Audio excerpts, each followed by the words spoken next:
Welcome back to another episode of Leadership Moments with Heath. We appreciate all that y'all are doing to help us get this up and going. If you get anything out of these, we'd appreciate it if you like, share, subscribe, all that stuff. The sharing helps the most, so we appreciate all the help we can get. Today I want to talk to you just a moment about something. We can learn leadership lessons from multiple different places, but this weekend I walked in on my kids watching a movie.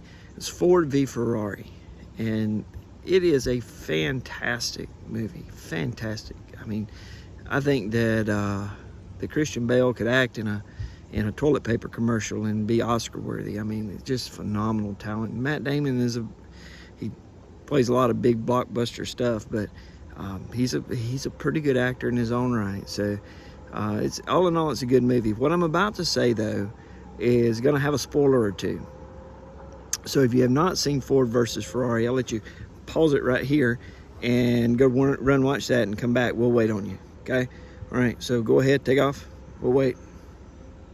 Okay. I guess I don't know if you did or not, but you're on your own now as far as spoilers go. What I'm about to tell you is going to spoil a little bit of the movie. In the movie, there's a ton of leadership lessons that one can get out of it. Is Matt Damon's character, as he plays a real life person, Carroll Shelby, has to fight against the ineptitude of the leadership that's above him in the Ford administration, Ford Motor Company, and how poor leaders they are, and how difficult it is for a leader to struggle through that. And as a leader, there's going to be times where that's where you are, where you have to struggle through those things. But the end of that movie, in that movie at the end, Ken Miles is killed as he is in real life, and Carroll Shelby is grieving it, and it's affecting his work, it's affecting his ability to run his business.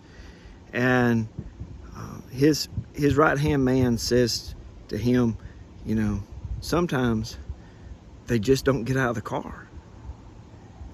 And as a leader, you have to come to terms with that. Sometimes they just don't get out of the car. Carrying the analogy through, sometimes they don't get out of the car because we as a leader didn't give them a safe vehicle to drive. And the vehicle is our fault because the situation, the circumstances cost them their career, cost us that relationship, cost them whatever, and they don't get out of the car. Sometimes they don't get out of the car because of their mistakes, where they make a mistake out in driving that car you gave them, where the car was right, but they made a mistake, and that mistake cost them everything, and they don't get out of the car. Sometimes it's no fault of yours and no fault of theirs. It's just life happens. An accident on the wreck gets them caught up, and now they're taken out. And sometimes they just don't get out of the car. So we have a choice to make as leaders. How do we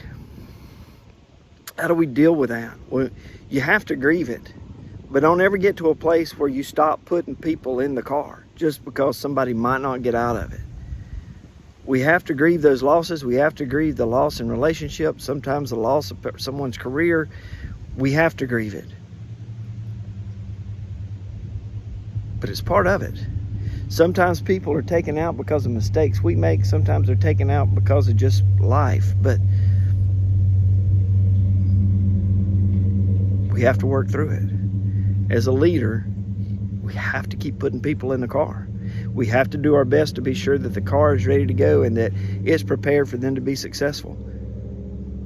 But even knowing that, we have to come to terms, count the cost. Sometimes they just don't get out of the car.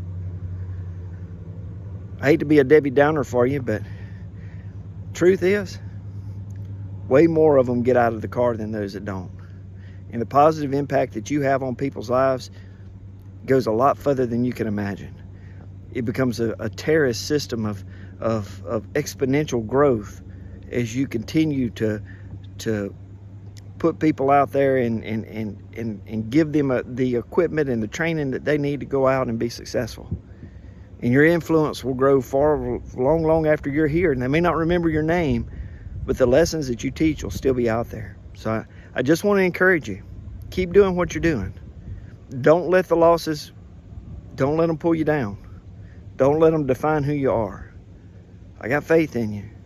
You're doing great. Keep it up. Hang in there. Bye.